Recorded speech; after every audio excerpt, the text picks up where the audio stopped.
Good morning guys. Another day, another vlog. Nakakamiss. Napakatagal. Grabe. Sorry kung hindi na ako nakakapag-upload ng videos. Medyo, ayun, yun nga, alam nyo na, busy kasi may new baby.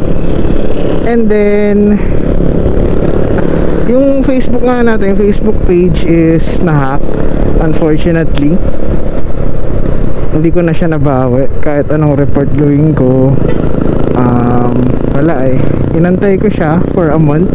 Wala pa rin talagang progress. Walang update. And then, nung pagkakatingin ko, pinalitan na yung name ng page. So, yun. Pa-help na lang pa-report ng page. Kasi hindi na ako yun. So, nag-create ako ng bagong page. So, pa-like and subscribe. Ay, ano ba yun? Like and follow pala pag Facebook. So, for today's ride lang, this is in preparation for next week. Kasi, babiyahe tayo ng Bulacan ulit.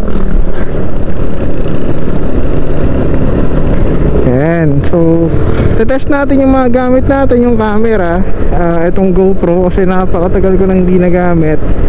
So yun nga, buti chinek ko kasi yung application niya, yung GoPro app, naglolo ko, hindi siya nagsisync dito sa camera.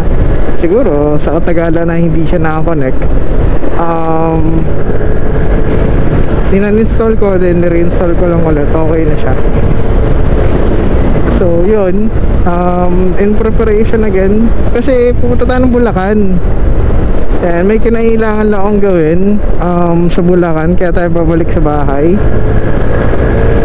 Magiging travel naman natin noon, Bani, Pangasinan to Bulacan. Yun. And for today, bukod sa testing ng mga gamit na pang vlog, so pumunta tayo ng Bolinao. Yan, mga beach. Hindi, joke lang. Hindi pa tayo pupunta doon kasi medyo busy pa. Pero sa birthday ni baby yun, baka makapag beach. So sa Bolinao may pupuntahan lang ako. Nagpapabili kasi si Airmats, si mother, ng Honeybee, yung pure. And doon kasi sa Bolinao, meron doon Bolinao Lighthouse. Nagpunta sila kasi doon last time, doon ata sila nakabili. So nagustuhan niya, kaya pinapapunta niya ako ulit doon. Tourist spot din naman yun, kaya naisipan ko mag mini vlog, right? So meron dito kasing twisties. Parang marilaki. Yun yung maganda. Binabalik-balikan dito rin eh ng mga riders. Nga pala, siguro last video hindi ko napakita yung POV o yung point of view kung ano itsura ng side mirrors while riding. Kasi parang napakita ko lang dun stationary, nakapark lang si Raven, and then nagbibiro lang ako. So this is how it looks like pag maandar yung motor. Yun twisties na ganito diba? Nakakapanibago. Medyo tumitigas yung katawan ko. Ganun kasi ako pag matagal nang hindi walang exercise yung pero ang ganda talaga ng daan, promise. Yun lang yun naman yan, diba? Pataas to, and then sa kabila bangin. Kaya ayan, may delikado pag nag-overshoot yung ganun. Lalim yan.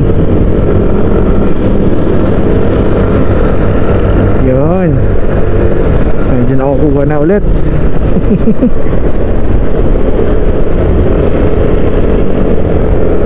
Yun.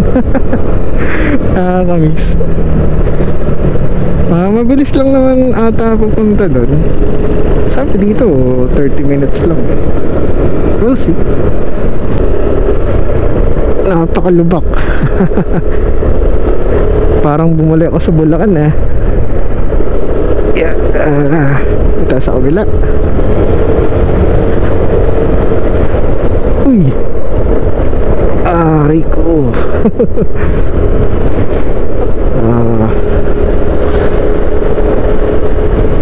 May kakaliwa daw. May kaliwa ba dito? Dun pa sa kabila siguro. Hindi, yung road lang talaga is papuntang kaliwa. So Barangay Dakap Norte. Hindi pwedeng pumigay kasi may biglang malalim na lubak tulad niya, no? Sheesh, Rico. Diba? Ito pa.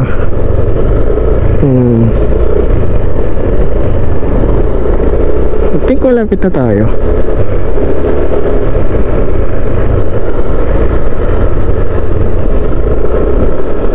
Excuse po. Uy, malalim.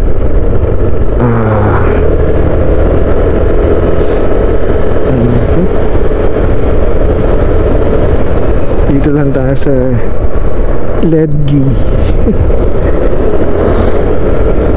Gilid-gilid.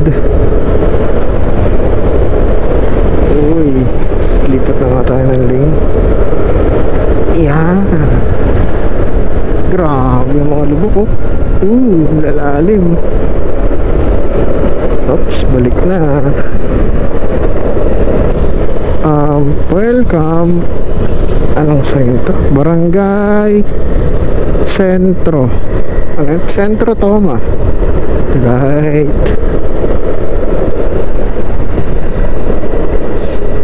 Pag hindi ka talaga taga rito, kailangan hinay-hinay ka. Hindi ka pwede magmabilis.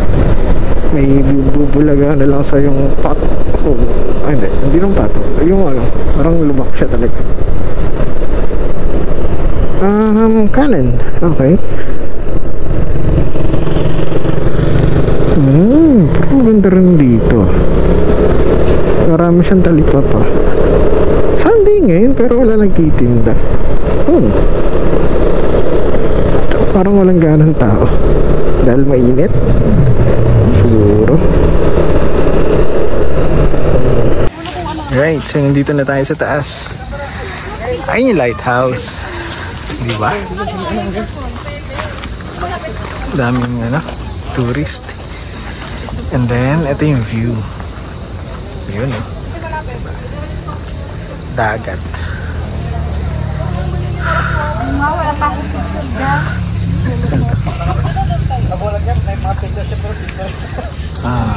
Diba? Ang taas nga lang ng aakyat. Pero saglit lang. Yun na. So yun lang, dito na tayo. Bili na ako ng honey. Saan ba banda? Hanapin ko pa kasi kung saan siya banda eh. So ako kasi solo lang, hindi na ako pinagbayad. Pero may karatula kasi doon lagi 40 pesos. Siguro pag group, doon lang siya may bayad. Ganda. Hey, so syempre magkakabitin tayo ng stickers natin dito. Ayan, saan ko kaya lalagay ito? Ang daming vlogger na nagpunto. Wala, ayan dito. Dito lang sa taas. Diba? At least nakapunta na tayo dito. Yun, bibili pa tayo ng isang honey. Nakabili na ako ng dalawa pero ibili pa ako ng isa pa daw eh. Pag gusto niya ng honey, dito lang kay kuya, guys. Isa pa kuya. Isa pa.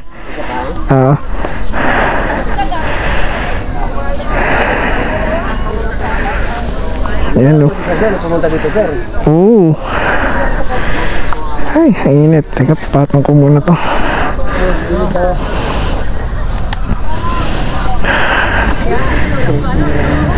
Hindi na.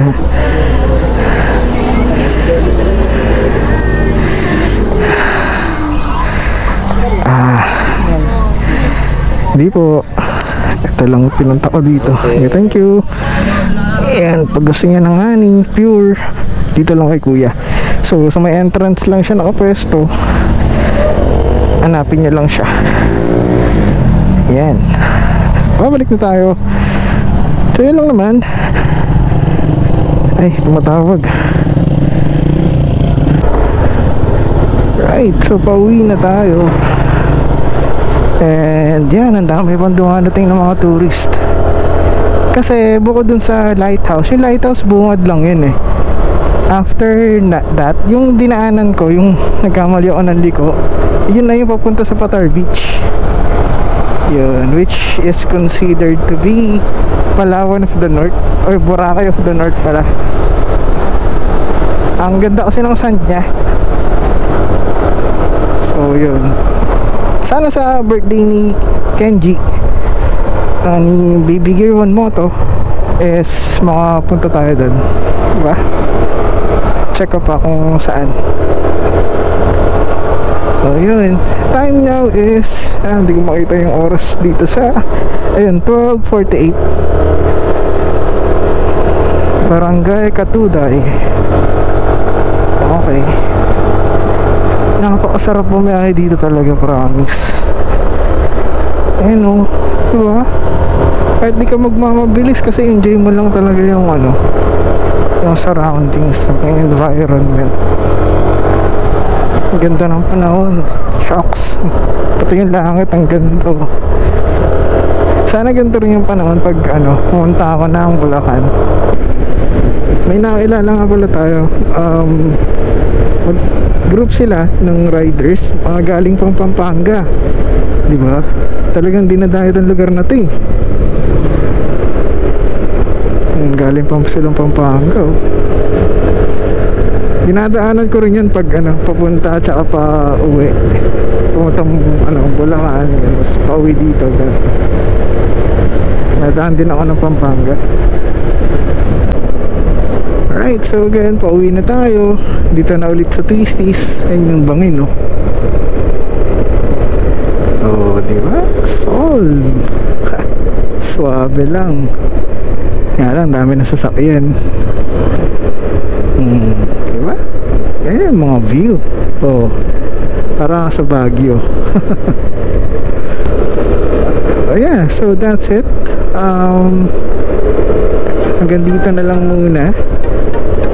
So, antayin nyo na lang, antabayanan nyo yung video na pagpunta ko lang Bulacan. And then, yun nga, sa DRT. So, yep. Thank you ulit.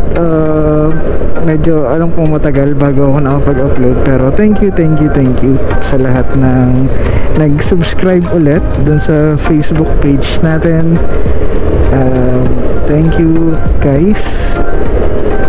Hindi man ako ganun ka-active, pero yun, I just wanted to share my experience, yung mga places na napupuntahan ko, and sana ma-appreciate.